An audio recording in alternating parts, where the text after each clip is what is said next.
Yo, what's up guys? So before we get into this video, I just want to say that songs I'm about to talk about deal with some pretty dark stuff, including themes of suicide and rape and just a bunch of stuff like that. So if you're sensitive to any stuff like that, then please click off the video right now.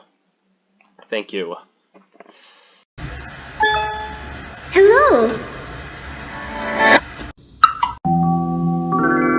Yo, what's up guys, Necro here, and today we're going to be talking about a song that I've always been pretty curious about. It's a song called In a Rainy Town, Balloons Dance with Demons. I think that's what it's called. Something like that. So the song was made by Hachi, whom now goes by the name Kenshi Inezu. Just want to quickly talk about him for a bit because I really like his music. I've really only listened to that song, another song, and the song Kickback, which is the song he wrote that's the opening for the anime Chainsaw Man. I've never watched the anime, but I have read the manga, so definitely check out the manga because I really like it. It's pretty cool. But yeah, we're not going to be talking about that. We're going to be talking about the song. So yeah, the song was written by Hachi, and it's really dark. Basically, the song just shows like Miku and a balloon and this strange figure, whom we're gonna call the man. There's also a silhouette of a woman whom doesn't seem to be wearing anything. That's a bit weird, a bit concerning. We also have this baby who appears at the end, who seems to have the same expression as the creepy Miku. So yeah. The song also features the repeated phrase Rambara, which in Japanese means little virgin, so with everything we've talked about, more specifically to women, it's starting to get a bit more concerning for me. However, I haven't really checked out via English lyrics because I'm lazy and I decided to go to the comments. And there's this comment which reads, "The woman owned a flower shop with her husband, who owed a mom some money. When he didn't pay up, they tried to kill him and rape his wife, Miku." And it's the phrase Rambara, meaning little virgin. When he woke up, he found her unconscious and thought she was dead, so he hung herself. When Miku woke up, she was broken to pieces by the sight and went insane. She believes the doctors at her mental institute to be demons and is always hiding from them. Rojira is what children say when they found you in a game of hide-and-seek in Japan. They don't know she's pregnant with her rapist child, and they don't notice, until she kills herself and they do an autopsy, and they notice. The comment also says that this song is connected to another song, which I mentioned earlier, hence, Kenshi Inezu's other song that I've listened to, called Ward 305. Ward 305 is another song by Hachi, or Kenshi Inezu, and shows Miku in this mental institute, and definitely seems to show clips from, like with the flower shop and her husband. So we can't confirm that this woman, Silhouette, and Miku are the same person. And this figure that, have been shown in the Balloon song, whom loses his head and has a weird arm, that's probably the rapist, who's also a member of the mob. And the baby that we see is probably reminiscent of, Miku's child, the child that she had with the rapist. And so, in Ward 305, it definitely seems like Miku's in a mental institute, hence the doctors and stuff like that. And we can definitely see that she's insane. We also see in the Balloon song that, Miku at first looks happy in one part, and then the man figure from Rapist walks past, and we can see her creepy expression, the creepy expression probably symbolizing insanity. And in Ward 305, we can also see that expression on her again. There's also a mention of a scar in one part that, that also has a syringe in it.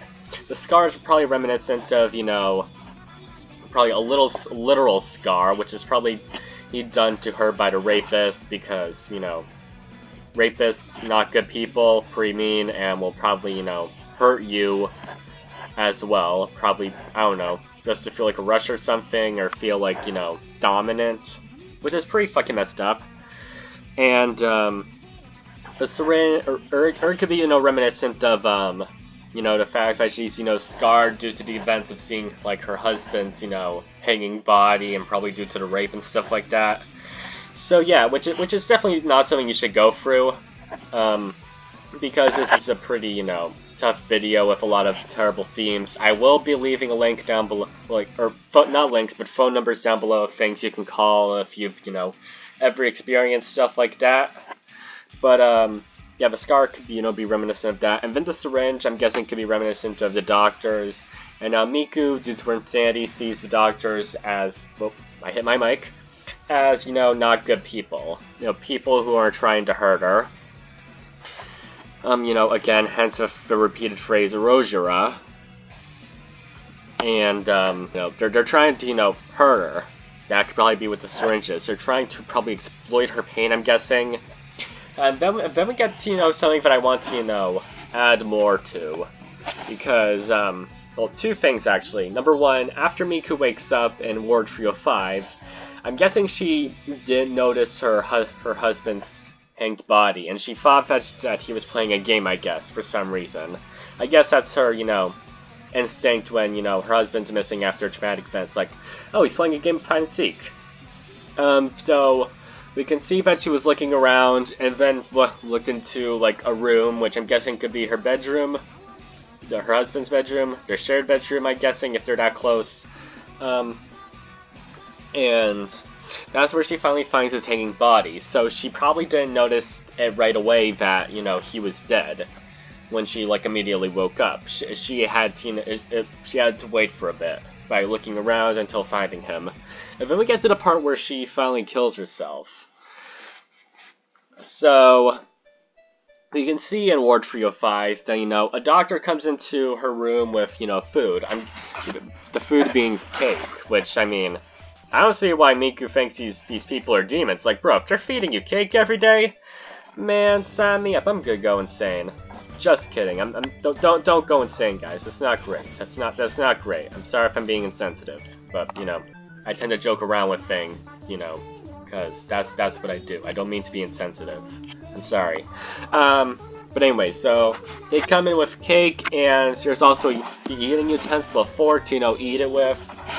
And so I don't see why people, you know, why any of the doctors would, you know, just leave Miku alone with like a fork or like anything that you can stab yourself with in a mental ward. So I'm guessing the doctor, you know, probably being responsible, would probably stay in the room with her while she eats and probably, you know, talk to her.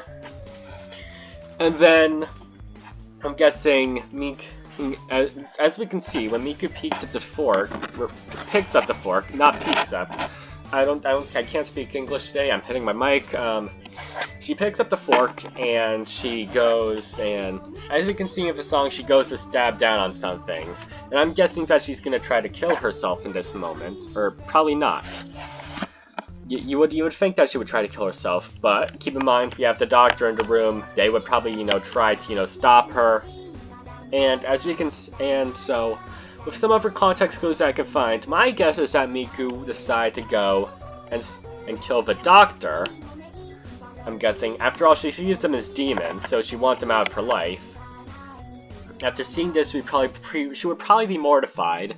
As we can see, at one point in Ward 305, she's held in a corner. I'm guessing that's what she would do. I'm guessing that's what she did after she killed the doctor. She thought about some stuff for a bit, you know, reminiscing on, you know, what happened during the time that she, you know, was raped and her husband died. She would start to go even more mentally insane and mentally unwell, to the point where she can't take it anymore. That's where she finally picks up the fork and finally does herself in. And then she's, you know, with her husband in, like, heaven, or probably hell, because, I mean, he was, you know, affiliated with the mob. And, yeah, that's the dark and tragic story of In a Rainy Town, Balloons Dance with Demons. Yeah. I just kind of want to talk about this song because, you know, it was really good, and I had no idea if I was affiliated with another song. I really liked the song. I didn't know the meaning behind it, and then I learned about it. I learned about the sequel song. The sequel song is as good or even better than the original. And, bro, I just really love the song, and it definitely makes me want to, check out more of Kenshi and Nezu's work. Because, I mean, Kickback's pretty good, those two songs are pretty good, what's next? But yeah, that's gonna be it for me, guys. Thank you guys so much for watching. If you did enjoy, then please make sure to leave a like, subscribe. If you're suffering with anything pretty bad that has to do with like rape or suicide, I put down some numbers, in the description down below. You want to call it be all right. But yeah, that's it for me, guys. Thank you guys so much for watching, and as always, peace out, y'all.